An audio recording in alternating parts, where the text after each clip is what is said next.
పరిశుద్ధమైన మా తండ్రి, ప్రేమగల నా ప్రభువా, మేము నీ బిడ్డలమై ఉంటున్నాం, రాజులైన యాజక సమూహమై ఉంటున్నాం. మమ్మలను కాల్చుటకు కడుగుటకు మీరు చేస్తున్నటువంటి గొప్ప ఏర్పాటు కొరకు నీకు వందనాలు. ఈ సమయంలో మమ్మల్ని దర్శించు, బలపరచు, వాక్యం ద్వారా మాతో మాట్లాడు. యేసు అతి పరిశుద్ధ నామమున వేడుకొంచున్నాను తండ్రి, ఆమేన్. మనము శిష్యులుగా ఉండాలంటే ఎలా అని నేర్చుకుంటాం. లూకా సువార్త 6వ అధ్యాయం 40వ వచనం. శిష్యుడు తన బోధకుని కంటే అధికుడు కాడు, సిద్ధుడైన ప్రతివాడును తన బోధకుని వలె ఉండును. చాలామంది ఎలా ఉన్నారంటే, మేము బోధకుల కంటే అధికులం అంటున్నారు, నాయకుల కంటే అధికులం అంటున్నారు. బైబిల్ అలా చెప్పట్లేదు. మొదట శిష్యుడిగా ఉంటారు, అప్పుడు కొంతమంది శిష్యులను తయారు చేస్తారు. ఈ శిష్యులుగా ఉండటానికి బదులుగా ఎలా ఉన్నారంటే, బోధకుడి కంటే అధికులుగా ఉన్నట్లుగా నటిస్తున్నారు. అదే క్రీస్తు విరోధి అంటే. శిష్యుడు అంటే ఏంటి? నేర్చుకోవలసిన ముందు శిష్యుడిగా అయితే ప్రతి దినము శిష్యుడిగా మనం కొంతకాలం ఉంటే, 1వ తరగతిలో జాయిన్ అయితే కొంతకాలం 1 నుండి 5, 5 నుండి 10, 10 నుండి అట్లాగా ఇంటర్మీడియట్, డిగ్రీ, పీజీలోకి వస్తే ఇన్ని సంవత్సరాలు అయితేనే కానీ ఒక టీచర్ అవ్వడు. వీళ్ళు ఎలా ఉన్నారంటే, ఈ దినాల్లో వీళ్ళు అసలు 1వ తరగతిలో కూడా శిష్యరకంలో చేరలేదు. బోధకుని కంటే ఎక్కువ వారు ప్రగల్భాలు పలుకుతున్నారు. మాకు అన్నీ తెలుసు, ఏమీ తెలియదు వాళ్ళకి. కానీ ముందేంటి, ఎవరైతే నన్ను వెంబడించాలని కోరుతున్నారో ఫస్ట్ ఏంటి, తన్ను తాను ఉపేక్షించుకో. తను చచ్చిపోయాను, దాని అర్థం నేను అనేది చచ్చిపోవాలి, స్వార్థం అనేది చచ్చిపోవాలి, నీ కొరకు జీవించడం అనేది చచ్చిపోవాలి. శిష్యుడు అంటే ఏంటి, అన్నీ వదిలేసేయాలి. ఆ పని ఈ పని చేసుకుని శిష్యుడు ఎలాగ అవుతావు? నువ్వు పొలం పనులు చేసుకుంటున్నావు, ఇక ఆ పని ఈ పని చేసుకుంటున్నావు, చెరువు పని చేసుకుంటున్నావు, నీ శిష్యుడు ఎలాగవుతావు? అది శిష్యుడిగా అవ్వకుండా బోధకుడికి ఎలాగవుతావు? ఒక ఉపాధ్యాయుడికి ఎలాగవుతావు? ఫస్ట్ అన్నీ ఉపేక్షించుకో, లాగేసుకో, తీసేసుకో. నువ్వు శిష్యుడిగా ఉండాలంటే ఒకవేళ పొలం పని చేసుకుంటూ వాక్యం చెప్తానంటే పర్వాలేదు, దేవుడు ఒప్పుకుంటే పర్వాలేదు. నేను శిష్యుడి సంగతి చెప్తున్నాను, ఉపాధ్యాయుడి సంగతి చెప్తున్నాను. వీళ్ళు కూడా లీడర్స్ ఉంటారు, స్కూల్ లీడర్స్ ఉంటారు, క్లాస్ లీడర్స్ ఉంటారు. వాళ్ళు కూడా చేస్తారు. టీచర్ లేనప్పుడు టీచర్ పని చేస్తారు. అంటే నిశ్శబ్దంగా ఉండండి, ఫలానా పుస్తకంలో ఫలానా లెసన్ చదువుకోండి, అవి చేయగలరు. అవసరమైతే ఏదైనా కొంత చెప్పగలరు. మన హెడ్ మాస్టర్ ఏం చెప్పారు, కొన్ని నీతి సూత్రాలు చెప్పగలరు, అంతవరకే.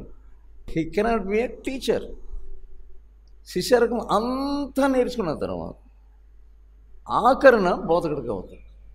యేసయ్య ఆయన ఒకేసారి బోధ చేసేసాడా? 30 సంవత్సరములు ఆయన ట్రైనింగ్లో ఉన్నాడు. 30 సంవత్సరం ఆయనకన్నీ తెలుసు, తెలియక కాదు. ఆయన మానవుడు ప్లస్ దేవుడు. సో ఆయన కూడా తన తండ్రి దగ్గర కూర్చున్నాడు, నేర్చుకున్నాడు.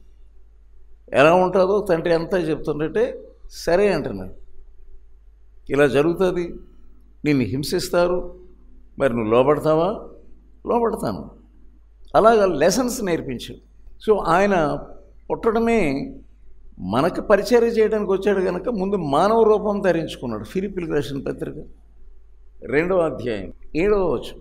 ఒకేసారి పెద్ద దేవుడిలాగా ఆయన కనపడలేదు. మనుష్యుల పోలికగా పుట్టి, అది పుట్టినప్పటి నుంచి ఆయన ఎటువంటి రూపంలో నడుచున్నాడు. మనుషుల పోలికగా పుట్టి దాసుని స్వరూపమును అది ధరించి స్వరూపమును దాసుని రావు. చాలామంది దాసుని రూపం వద్దు, ఒకేసారి ఒక పెద్ద సీట్లో కూర్చోవాలనుకుంటారు. పరిచారకుడిగా ఉండకుండా ఒకేసారి మాస్టర్గా ఉండాలని కోరుతున్నారు. సో అటువంటి వాడు పరిచారకుడు. ఇంకా యేసు ఏం చేస్తున్నాడు, ప్రతి ఉదయమున ఎక్కడికి వెళ్తున్నాడు ఆయన? పెందల గడియలను ఇచ్చి ఒంటరి స్థలానికి వెళ్ళి అక్కడ ఆయన దగ్గర నేర్చుకుంటున్నాడు. సో ప్రతి ఉదయమున 4 గంటలు లేవలేని వాడు ఎలా శిష్యుడు అవుతాడు? ఎలా టీచర్ అయిపోతాడు? నీవు అనుదినము రోజంతా ఆయన సన్నిధిలో నేర్చుకోవలసినటువంటి వాడు. ఏమి నేర్చుకోకుండా దేవుడు ఏం చెప్తున్నాడు అంటే చెప్పలేరు. వాక్యం ఉంది కదా అని చెప్తారు వాళ్ళు, కానీ నీతో దేవుడు పర్సనల్గా ఏం మాట్లాడాడు అది చెప్పలేరు. యేసయ్య చెప్పినటువంటి మాటలో ఆఖరి మాటల్లో ఒకటేంటి, మనుషులను ఏం చేయమన్నాడు ఆయన? శిష్యులుగా సిద్ధపరచండి, ముందేమో ప్రకటించండి అన్నాడు. యేసయ్య చెప్పింది ఏంటి? 9వ అధ్యాయం లూకా సువార్త 23వ వచనం. మరియు ఆయన అందరితో ఇట్లనెను, ఎవడైనను నన్ను వెంబడింపగోరిన ఎడల, నన్ను వెంబడించాలని నీవు అనుకుంటే, ఎవడైనాను నన్ను వెంబడించాలనుకుంటే తన్ను తాను ఉపేక్షించుకోవాలి. ప్రతి దినము తన సిలువను ఎత్తుకొని, ప్రతి దినము సిలువ ఉంది నీకు. ప్రతి దినము ఉదయం నువ్వు చేసే పని ఏంటి? నీ సొంత పని నువ్వు చేసుకుంటున్నావు, సొంత పొలం దగ్గరికి వెళ్తున్నావు, నీ సొంత కార్యం నువ్వు చేసుకుంటున్నావు, ఏ కార్యం చేయాలో నీ యొక్క వృత్తి ప్రకారం పరిగెడుతున్నావు. ప్రతి దినం సిలువ ఎక్కడ ఎత్తుకుంటున్నావు నువ్వు? ఎన్నో చూసిన ఫిలిప్పీలు రాసిన పత్రికలో మనం చూస్తే ఆయన దాసులు అంటే బాండ్ సర్వెంట్, జీవితాంత సేవకుడు, పాలేరు అంటారు. పాలేరు అంటే ఇంకా భద్రుడు. యజమానుడు ఏం చెప్తున్నాడో అదే చేయాలంతే, అక్కడ పడి అక్కడే ఉండాలంతే. సో శిష్యరకము జరిగే కేంద్రంలోనే ఉండట్లేదు. సో ఆయన సన్నిధిలో ఆయనను అంటుపట్టుకొని ఎలా ఉంటావు? పాలేరులాగా ఎలా ఉంటావు? నువ్వేంటావు అంటే, నేనే యజమానుని అయితే నా దగ్గర చాలా పాలేరులు ఉన్నారంటే నువ్వు పని చేయవు. నువ్వు దాసుడు అంటే ఏంటి? పూర్తిగా అంకితమైపోయినటువంటి వాడు దాసుడు. దాసుని రూపము ధరించుకొని తన్ను తానే రిక్తునిగా అన్నీ వదిలేశాడు. నీ చెరువులు వదిలేసి అప్పుడు నువ్వు సేవలో పూర్తి సభ్యుడిగా ఉండగలవు, టీచర్గా ఉండగలవు. నీ పొలం వదిలేసాయి, నీ సాఫ్ట్వేర్ ఉద్యోగం వదిలేసాయి. నేను వదలనంటావా, అలాగే సేవ చేస్తానంటావా, అది నీ ఇష్టం. వద్దని చెప్పాం. ఎందుకంటే దేవుడు నీవు సంప్రదిస్తే, ఎన్ని ఉద్యోగాలకు వెళ్తున్నా కానీ సరిగ్గా రేపు వెళ్ళిపోదాం అనే సమయంలో నీకు ఆటంకం వస్తుంది. ఆటంకం వచ్చినప్పుడు దేవుడు నేను సంప్రదిస్తున్నాడు. రేపటి నుంచి నేను పెద్ద ఫ్యాక్టరీ పెట్టేస్తాను అనుకుంటున్నాను, ఇంకా పెట్టేసే లోపల ఏదో అయిపోతుంది మనకి. దేవుడు నేను సంప్రదిస్తున్నాడు. దేని కొరకు సంప్రదిస్తున్నాడు? ఇదే మార్గము, ఈ మార్గంలో మీరు నడవండి అంతే. కనుక ఆయన సంప్రదిస్తున్నప్పుడు నువ్వు చేసే పని ఏంటి? డెనై యువర్ సెల్ఫ్, నీ స్వార్థమును పూర్తిగా తీసివేసుకో. యెషయా గ్రంథం 58వ అధ్యాయం. మనం ఉపవాసాలు ఉంటున్నాం. 3వ వచనం. మేము ఉపవాసం ఉండగా నీవెందుకు చూడవు? ఉంటారు చాలామంది ఉపవాసం ఉంటున్నప్పుడు, అసలు మమ్మల్ని ఎందుకు నువ్వు చూడవు? మేము మా ప్రాణములను ఆయాసపరుచుకొనగా నీవెందుకు లక్ష్య పెట్టవు అని. మేము ఎంత ఆయాసపరుచుకున్నా ఎందుకు లక్ష్య పెట్టవు నువ్వు అని దేవుణ్ణి అడుగుతారట. మీ ఉపవాస దినమున మీరు మీ వ్యాపారము చేయుదురు. ఇది వ్యాపారం అడ్డొస్తుంది. ఉపవాస రోజున అడ్డొచ్చేది ఏంటి? వ్యాపారం. ఉపవాస ప్రార్థనకి ఎందుకు రాలేదు అంటే ఏమంటారు? మాకు ఆ చెరువు పని ఉంది కనుక ఉపవాస ప్రార్థనకి నేను రాలేదు. ఉపవాస ప్రార్థనకి ఎందుకు రాలేదు? మా ఆఫీసులో శనివారం రాత్రి ఉండిపోమన్నారు. ఉపవాస ప్రార్థన రోజున నీ సొంత వ్యాపారం చేయొచ్చు, నీ సొంత పని నువ్వు చేసుకొనొచ్చు. గర్విష్ఠుడు అయి దేవుని సన్నిధిని లెక్క చేయట్లేదు. ఎలా పనిచేస్తాను? వ్యాపారం చేయొచ్చు. మీ పనివారి చేత కఠినమైన పని చేయించుదురు. పని వాళ్ళు కూడా పెట్టుకుంటున్నావు. ఆ పని వాళ్ళ చేత అర్జెంటుగా పని వాళ్ళు పెట్టేసుకుంటున్నావు. లేకుంటే ఏదో అయిపోతుంది, గందరగోళం అయిపోతుంది. నీ పని వారు నీ చేతిలో ఉన్నారు. వాళ్ళు రమ్మంటే వస్తారు, ఒక 1000 రూపాయలు ఇస్తారంటే వస్తారు వాళ్ళు రోజు. వాళ్ళతోడు కఠినమైన పనులు చేయొచ్చు. మీరు కలహపడుచు వివాదము చేయొచ్చు. ఒక కుటుంబంలోనే దెబ్బలాడుకుంటారు. నీ మాట నేను వినను, నువ్వు చెప్పినా నేను వినను, నేనంటే నేనే. ఇలాగా నువ్వు కలహపడుతున్నావు, గుద్దులాడుకొనొచ్చు, వివాదము చేయొచ్చు, అన్యాయముగా గుద్దులాడుచు కొట్టేసుకుంటారు. ఒక్కోసారి నువ్వు కొట్టేసుకొని నేను ఉపవాసం ఉన్నాను ఈరోజు అంటే ప్రయోజనం ఏమిటి? ఎందుకు ఉపవాసం? అలవాటు ప్రకారం నువ్వు ఉపవాసం ఉంటున్నావు. నువ్వు ఈ వాక్యాలని నువ్వు ధ్యానించుకోవాలి కదా. 6వ వచనంలో ఏముంది? దుర్మార్గులు కట్టిన కట్లను విప్పుట. అది ఉపవాసం అంటే. కొంతమంది ఉపవాసం ఉంటారు. ఎందుకు ఉంటారంటే మా అబ్బాయి పరీక్షలో పాస్ అవ్వాలని నేను ఉపవాసం ఉంటున్నాను.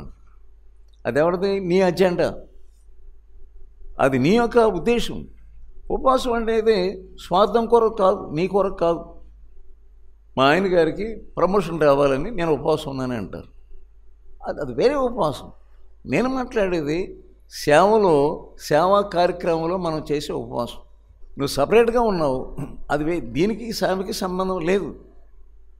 ఇంకా కొంతమంది ఏమంటారంటే ఆయనకి ప్రమోషన్ వస్తే సేవకే కదండి అంటారు బాబు. అది తప్పే. నీ స్వార్థం కొరకు నువ్వు ఏదైనా పెద్ద పని చేసేస్తే ఆ ప్రమోషన్లో నీ పేరు కొరకు చేసుకుంటున్నావు. ఏం చేయాలంటే మనం దుర్మార్గులు కట్టిన కట్లను విప్పుటయు కట్లను విప్పాలి. అది ఇతరుల కొరకు నువ్వు ఉపవాసం ఉన్నప్పుడు దుర్మార్గుల యొక్క కట్లు విడిపోవాలంతే. వాళ్ళ కొరకు ఉపవాసం ఉండు స్పెషల్గా. అది స్వార్థం లేని ఉపవాసం. నువ్వు ఎన్ని ఉపవాసాలు ఉంటున్నావు, ఎన్ని ఉపవాసాలు చేస్తున్నావు, అవన్నీ కూడా స్వార్థం. మా ఇంట్లో జయం కావాలి, మా ఇంట్లో విడుదల కావాలి, మా ఇంట్లో స్వస్థత కావాలి, అంత స్వార్థమే. కానీ దేవుని సన్నిధిలో ఆయన ఇచ్చేటటువంటి ప్లాన్ దేని కొరకు ఉపవాసం చెయ్యాలి. దావీదు ఉపవాసం ఉన్నాడు. తన సహచరులు దిగజారిపోతుంటే వాళ్ళ కొరకు ఉపవాసం ఉన్నాడు. ఆయన కన్నీరు కారుస్తూ ఉపవాసం ఉన్నాడు. దేశం కొరకు ఉపవాసం ఉన్నాడు. ప్రజల కొరకు ఉపవాసం ఉన్నాడు. ఆయన చేసిందంతా కూడా దావీదు యొక్క జీవితం అంతా కూడా ప్రజల కొరకే జీవించాడు. ఆయన తన కొరకు తను జీవించినట్టుగా ఇక్కడ లేదు. దుర్మార్గుల యొక్క కట్లను విప్పాలి, దాని కొరకు ఉపవాసం ఉండు. ఇతరుల కొరకు ఉపవాసం ఉండు. ఎన్నిసార్లు ఇతరుల కొరకు ఉపవాసం ఉన్నావు, అది నేర్చుకో. 11వ యెహోవా నిన్ను నిత్యము నడిపించును, క్షామకాలమున ఆయన నిన్ను తృప్తిపరచి నీ కొనిచ్చినటువంటి కరువు కాలములో నిన్ను తృప్తిపరచగలడు. 12వ పూర్వకాలము నుండి పాడైపోయిన స్థలములను నీ జనులు కట్టెదరు. అది సేవ కట్టడం అంటే పడిపోయింది. ఎక్కడెక్కడ పడిపోయింది. నువ్వు చేసే ప్రతిదీ స్వార్థమే. దుర్మార్గులు కట్టిన కట్లను విడదీయాలి. కాడిమాను మోకులు తీయుటయు సాతాను కాడి పెట్టాడు వాళ్ళకి. ఏంటి? చెరువులు చేసుకోవడం, ఇక ఆ పని చేసుకోవడం, ఈ పని చేసుకోవడం. ఒక కాడి పెట్టాడు. ఆ కాడిని విరగొట్టాలంతే. సరే, వాళ్ళు విరగొట్టుకోలేకపోతున్నారు. మాకు విడుదల అవుతలేడు, మాకు విడుదల అవుతలేదు. ఎలా విడుదల అవుతుంది? నువ్వే శిష్యురాలు కాకుండా, నీకే విడుదల లేకుండా ఇతరులకు, నీ కుటుంబస్తులకు, నీ భర్తకు విడుదలకు వస్తుంది. ఏమైనా అర్థం చేసుకుంటున్నామా? రేపు చచ్చేటట్టు ఉన్నావు నువ్వు. ఎప్పుడు చచ్చిపోయిన తర్వాత శిష్యురాలు అవుతావా నువ్వు? ధైర్యం లేని దానం, జ్ఞానం లేని దానం. ఎంతగానో శిష్యులుగా అవ్వకుండా, నీవు దోషుల రూపం ధరించుకోకుండా, రిక్తురాలు కాకుండా ఇతరులకు ఎలా సహాయం చేస్తావు? చేయలేవు. సాతాను కట్టిన బంధకాలు ఎన్నో ఎన్నో ఎన్నో ఉన్నాయి. కానీ ఆ బంధకాలని ఎవరు కూడా తీసేయలేకపోతున్నారు. 58వ అధ్యాయం 8వ వచనం. నీ ఆహారము ఆకలి కొనిన వారికి పెట్టుటయు. నీ ఆహారమును, మన యొక్క దేవుడు మనకి ఇచ్చినటువంటి దేవుని యొక్క వాక్యాన్ని అనేక మంది ఆకలితో ఉన్నారు. అది ఉపవాసం. నీ ఆహారము ఆకలి కొనిన వారికి పెట్టుటయు. నీ రక్త సంబంధికి ముఖము తప్పింపకుంటయు, దిక్కుమాలిన బీదలను నీ ఇంట చేర్చుకొనుటయు. దిక్కుమాలినటువంటి వారు ఉన్నారు. అసలే ఆత్మీయంగా పూర్తిగా ఏమైపోయారంటే సాతానుకు బానిసలైపోయిన దిక్కుమాలిన వాళ్ళనయ్యారు. వాళ్ళని మన ఇంట చేర్చుకొనుటయు. ఇది యెహోవా ఇల్లు, ఇది మనందరి ఇల్లు, ఇక్కడ చేర్చుకొనుటయు. 9వ వచనం. అప్పుడు నీవు పిలవగా యెహోవా ఉత్తరమిచ్చును, నీవు మొరపెట్టగా ఆయన నేను ఉన్నాను. అసలు మనుషులు దేవుడు పిలిస్తే అయ్యా చిత్తగించు, నేనున్నాను. యెషయా ఏమన్నాడు? నేనున్నాను అన్నాడు. ఇప్పుడు దేవుడే మన దగ్గరకు వచ్చి నేనున్నాను అంటాడట. ఎంత తగ్గించుకుంటున్నాడు చూడండి దేవుడు. నీ మొరను ఆలకించే దేవుడు ఉన్నాడు. కానీ ఎన్ని సంవత్సరాల నుంచి నువ్వు ప్రార్థన చేస్తున్నా ఏమంటారండి? నా భర్త కొరకు 30 సంవత్సరాల నుంచి ప్రార్థన చేస్తున్నాను అంటారు. అసలు నువ్వు శిష్యురాలమే కాకుండా, అసలు నువ్వు రిక్తురాలమే కాకుండా, అసలు నువ్వు పూర్తిగా నేను సున్నా అని కంప్లీట్ వదిలేసి రాకుండా నువ్వు చేసే ప్రార్థన ఎలా ఉంటాడు? మా దేవుడే వచ్చి దిగొచ్చి నీ ఎదురుకుండా వచ్చి నేనున్నానమ్మా, నీకేం కావాలని అడుగుతాడు. నువ్వేమంటావు? నా ప్రార్థన ఎందుకు ఆలకించు? నేను ఉపవాసం ఉన్నానండి, ఇక్కడికి వచ్చిన ఉపవాసం ఉన్నాను, అక్కడ ఉపవాసం ఉన్నాను, ఈ ఉపవాసాలకు చచ్చిపోతున్నాను అనుకోండి అంటున్నావు. ఎప్పుడు రిక్తురాలు అయ్యావు? అసలు దేవుడు ఏమంటున్నాడు అది చెప్పకుండా, దేవుడు నిన్ను ఆరంభం నుంచి దేని కొరకు నియమించాడని తెలుసుకోకుండా, ఆయన ఎంత దిగి వచ్చి నీ మొరను ఆలకించేటటువంటి దేవుడు. నిన్ను నీవు సమర్పించు. భర్త గురించి మాట్లాడుకో, పిల్లల గురించి మాట్లాడుకో, ఇరుగు పొరుగు వారి గురించి మాట్లాడు, ఎవరి గురించి మాట్లాడు. రోమా 12వ అధ్యాయం 1వ వచనం. కాబట్టి సహోదరులారా, పరిశుద్ధమును దేవునికి అనుకూలమునైన సజీవ యాగముగా మీ శరీరములను ఆయనకు సమర్పించుకొనుడని.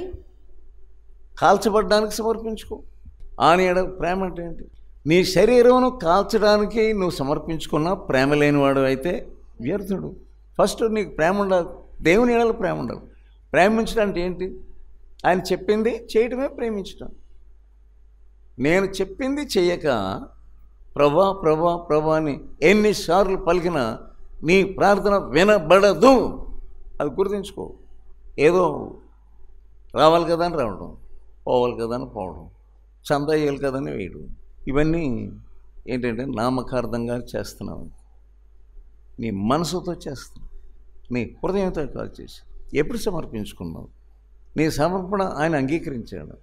ఆయన చెప్పిన మాటలను విన్నావా? యేసయ్య చెప్పిన మాటలు విన్నావా? పూర్తిగా స్వార్థమునకు చచ్చిపోయి ఇతరుల కొరకు నువ్వు జీవిస్తున్నావా? నిన్ను నీవు సమర్పించుకో. రెండోది నువ్వు చేయవలసింది ఏంటంటే, మీరు ఈ లోక మర్యాదను అనుసరింపక. ఈ లోక మర్యాదలు ఉంటాయి. పెళ్ళైతే స్వీట్లు తీసుకెళ్తారు, పెద్ద మనిషి అయితే ఎవరో స్వీట్లు తీసుకొస్తారు. ఇంకా నేను చేయనంటావు కాదు, నువ్వు వెళ్తున్నావు, దొంగసాటిని వెళ్ళిపోతున్నావు వాళ్ళ వీళ్ళ చూడకుండా. లోక మర్యాదను అనుసరింపక. ఎన్నిసార్లు చేసేవాట్లేదు, ఎన్నిసార్లు దొడ్డిదారిని వెళ్ళిపోతున్నావు. వెళ్ళిపోయి ఎవరికి ఏమీ తెలియకుండా గప్ చెప్పున వచ్చేస్తున్నావు అంతే. ఇవన్నీ మానలేదు నువ్వు. ఎలా దేవుడు నీ మాట వింటాడు? నేను ఉన్నానని దేవుడు ఎందుకు చెప్తాడు? దేవునికి నీకున్న సంబంధం ఎంత సులువుగా ఉంటుందో ఈ యెషయా 58వ అధ్యాయం పూర్తిగా నీకు వివరించి చెప్తాం. నీకు ఆయనకున్న సంబంధం ఎలా ఉండాలంటే తండ్రికి కొడుకున్నట్టు సంబంధం. ఏం కావాలరా నీకు? అలాగా, నీ పలాది కావాలా? సరే ఇస్తాను. ఇది సంబంధం. తండ్రి కొడుకు సంబంధం ఏంటి? ఎంత చెడ్డవారైనా కానీ గురుడిని అడిగితే గురుడినే ఇస్తారు, చేపను అడిగితే చేపనే ఇస్తారు. మీరు చెడ్డవారై ఉండి మీ పిల్లలకు మంచివాడిని ఇవ్వాలని మీరు తలుస్తున్నప్పుడు మీ పరలోకపు తండ్రి మీరు అడిగినప్పుడు శ్రేష్టమైన ఈవులను ఇవ్వడా? ఈ వాక్యాలు తెలియక నీవు గురుడిదనం అయిపోయావు. నీ హృదయం అంతా చీకటితో ఉన్నది గల నీకు అర్థం కావట్లేదు. ఈలో అంధకారం మీకు అర్థం కావట్లేదు. ఏదైనా కష్టం వచ్చింది, ప్రాబ్లం వచ్చింది, నాకేం అర్థం కావట్లేదు. ఎందుకు అర్థం అవుతుంది మీకు? యెషయా 58వ అధ్యాయం బాగా చదవండి, ధ్యానించండి, అనుకరించండి, విధేయత చూపించండి. ఎంత స్పష్టంగా మొదటి నుండి ఆఖరి వరకు అవసరమైతే కంఠస్థం వచ్చింది. ఈ వచనాల్లో ఉన్నటువంటి అర్థమంతా కూడా శిష్యుడు చేయవలసినటువంటి దాంట్లో ఉంది. నీ అంధకారం అంతా కూడా వెలుగైపోతుంది. ఎప్పుడు వెలుగైపోద్ది? నువ్వు సమర్పించుకున్న సమయంలో నీకు తెలిసిన పాపాలు ఒప్పేసుకో. 1 యోహాను 1వ అధ్యాయం 9వ వచనం. మన పాపములను మనం ఒప్పుకొని దేవుడు చూపించిన పాపాలు ఒప్పుకో, అంధకారం అంతా పారిపోతుంది. నీ పాపం ఒప్పుకోనంటావు, పశ్చాత్తాపడినంటావు, సరి చేసుకోనంటావు, నా బ్రతుకు బాగుపడట్లేదంట. అంటే చచ్చే వరకు కూడా ఇలా ఉంటావు నువ్వు. రేపు నువ్వు సమాధి పెట్టబడతావని ఆలోచించుకో. రేపు అడుగుతాడు నిన్ను, ఎన్ని రోజులు శిష్యర్కం చేశావు? నేను చెప్పాను కదా, శిష్యుడిగా అమ్మని చెప్పాను, శిష్యుడు తయారు చేయమని కూడా చెప్పాను. నీ శిష్యుడు కాకుండా నిన్ను సమాధి పెట్టేటప్పుడు ఏంటి నీ జవాబు? ఏంటి నీ యొక్క ఆత్మ వెళ్ళి అక్కడ నిలబడినప్పుడు నీ జవాబు ఏమిటి? మన పాపములను మనం ఒప్పుకొనిన ఎడల ఆయన నమ్మదగినవాడు నీతిమంతుడు గనుక ఆయన మన పాపములను క్షమించి సమస్త దుర్నీతి నుండి మనలను పవిత్రులనుగా చేయును. ఆయన వెలుగులో ఉన్న ప్రకారం మనము కూడా వెలుగులో. మనకు వెలుగు లేదు, అందుకే నీకు అర్థం కావట్లేదు. ఎటు వెళ్తున్నామో అర్థం కావట్లేదు. నీ కుటుంబం ఎటు వెళ్తుందో నీకు అర్థం కావట్లేదు. ఎందుకు ప్రభు ఇలాగ అయిపోయింది అంటే ఆయనకి మార్గం చూపిస్తాడు. 58వ అధ్యాయం 10వ వచనం. ఆశించిన దానిని ఆకలిగొనిన వానికిచ్చి శ్రమపడిన వారిని తృప్తిపరిచిన ఎడల చీకటిలో నీ వెలుగు ప్రకాశించును, అంధకారము నీకు మధ్యాహ్నం వలె. చీకటిలో నీ జీవితం చీకటి మయమైపోయింది. నాకేం అర్థం కావట్లేదు. కానీ ఈ 58వ అధ్యాయంలో దేవుడు చెప్పిన వాటిని చేయి. ఈ అంధకారంలో ఎలా ఉంటుందంటే నీ వెలుగు మధ్యాహ్నం యొక్క వెలుగు ఉంది. మసక వెలుగు వేరు, బాగా చీకటి పడిపోకముందు వెలుగు వేరు, అది వెలుగే. లేదా మార్నింగ్ సూర్యుడు పైకి లేస్తున్నప్పుడు లేక ముందు అది వెలుగే, అది కనపడుతుందండి. అది మధ్యాహ్నం వాళ్ళలో ఉన్నటువంటి వెలుగు వలె ఉండదు. సో విశ్వాస యొక్క జీవితము లేకపోతే శిష్యుడి యొక్క జీవితము, పూర్తిగా అంకితము చేసుకున్నటువంటి వారి యొక్క జీవితము ఎలా ఉంటుందంటే మధ్యాహ్నపు వెలుగు. ప్రతిదీ స్పష్టం. ప్రభువా, నేను మా అమ్మ వాళ్ళ ఇంటికి వెళ్ళనా వద్దా అని ఎప్పుడైనా అడిగేవాను. మా కూతురు ఇంటికి వెళ్ళనా వద్దా ఎప్పుడైనా అడిగేవాను. మా కూతురు పిలిచింది, వెళ్ళిపోతున్నాను. చీకటి నిన్ను తాళం వేస్తామని, నీలో చీకటి ఉంది. దేవుని అడగకుండా నీ ఇష్టానుసారంగా చేసేస్తున్నావు, ఇష్టానుసారంగా వెళ్ళిపోతున్నావు, ఇష్టానుసారంగా వచ్చేస్తున్నావు. ఏదైనా ఫంక్షన్కి వెళ్తున్నావు, దేవుని అడగట్లేదు. ఎంత బలమైన దట్టమైన చీకటి నిన్ను వెంబడిస్తున్నప్పుడు, నీ హృదయంలో ఉన్నప్పుడు, నీ జీవితమే ఒక చీకటి మయం. నీ యొక్క మనసు, నీ హృదయం, నీ వ్యక్తిత్వం అంతా కూడా చీకటే. నిజమైనటువంటి వెలుగు ఉండేను, ఆ వెలుగు అందరినీ వెలిగించుచుండెను, కానీ నిన్ను వెలిగించట్లేదు. నువ్వు రమ్మన్నప్పుడు ఏంటి, ప్రభా పూర్తిగా నేను దోషాలు అయిపోతాను, ఇంకా నేను ఎదిరించను. ఈ విషయంలో మీరు జోక్యం కలిగి చేసుకోవద్దు ప్రభా, అందరూ ఏమంటారు నన్ను అంటున్నావు. నేను వెలుగు అక్కడి వరకు వచ్చి ఆగిపోతాం, అడ్డు పెడుతున్నావు. ఇదిగో నా కుమార్తె విషయంలో మీరు నన్ను ఏమంటానికి వెళ్ళలేదు ప్రభా అంటున్నావు. అంతే, సరే ఆ వెలుగు అక్కడే ఉంటుంది. నా కొడుకు విషయంలో మీరేమంటానికి వెళ్ళలేదు ప్రభా, అక్కడే ఉంటుంది. వాళ్ళు చేసే పనులకు సమ్మతిస్తున్నాం ఇండైరెక్ట్గా. పర్వాలేదురా, చేసుకోరా, డబ్బులు వస్తాయి కదా. ఈ లోకంలో బ్రతుకున్నప్పుడు డబ్బులు సంపాదించకపోతే ఎట్లాగా, ఇంకా కొన్ని సామాన్లు కొనుక్కో, ఇంకా అది కొనుక్కో, ఇది కొనుక్కో. ఎక్కడికైనా వెళ్ళాలంటే వెళ్ళిపోవడమే. లోక మర్యాదను అనుసరింపక ఉత్తమమును అనుకూలమును సంపూర్ణమై ఉన్న దేవుని చిత్తమేదో పరీక్షించి తెలుసుకొనున్నట్లు మీ మనసు మారిపోవాలంటే నూతన మగుట వలన చచ్చిపోవాలి. ఎవడైనా తన ప్రాణమును కాపాడుకోవాలని ప్రయత్నం చేస్తే దానిని పోగొట్టుకోవాలి. లోకనాలుగులో ఏముంది, 18వ వచనం, ప్రభు ఆత్మ నా మీద ఉన్నది. యేసు ప్రభు గురించి ఉంది. సో ఆయన ఎవరి కొరకు జీవించాడు? తన కొరకు జీవించాడా? ఏమైనా ఒక్క నిమిషమైనా తన కొరకు జీవించాడా? ప్రభు ఆత్మ నా మీద ఉన్నది, ప్రభు ఆత్మ నా మీద ఉన్నది, బీదలకు సువార్త ప్రకటించుటకై ఆయన నన్ను అభిషేకించెను, చెరలోనున్న వారికి విడుదలను, గ్రుడ్డి వారికి చూపును కలుగునని ప్రకటించుటకును. ఇతరుల కొరకు, ఎవరైతే గుడ్డి వాళ్ళు ఉన్నారో వాళ్ళకి చూపు ప్రకటించడానికి. ఎంతోమంది ఆత్మీయంగా గుడ్డివారు ఉన్నారు. నీవు జీవితం అంతా ఏం చేయాలంటే, చెరలో ఉన్నవారు, గుడ్డివారు, అంగహీనులు, దేవుని సరిగా వెంబడించని వారు ఉన్నారు. వాళ్ళకి చూపునివ్వడానికి, విడుదల ఇవ్వడానికి ఆయన వచ్చాడు. ఆయనకు శిష్యుడిగా ఉన్నటువంటి నీవు కూడా అదే చేయాలి. ఎంతోమంది గుడ్డివారు ఉన్నారు మీ ఊరిలో. ఆ ఊరిలో ఉన్నటువంటి గుడ్డివారు అంటే అంధకారంలో దేవుని వాక్యం తెలియకుండా అలమటేస్తున్నవాడు, అసలు యేసులో ఉన్నటువంటి శాంతి తెలియకుండా ఉన్నటువంటి వారు, వారికి శాంతినివ్వడానికి నీవు ఉన్నావు. ఎప్పుడైతే ఆయనకు నిన్ను నువ్వు సమర్పించుకున్నావో అక్కడ నుండి నీ దానవు కాదు. You are not you. నీవు నీ దానవు కాదు. అది ఫస్ట్ తెలుసుకో. నీవు ఆయన దానవు. నీ జీవించేదంతా ఆయన కొరకు.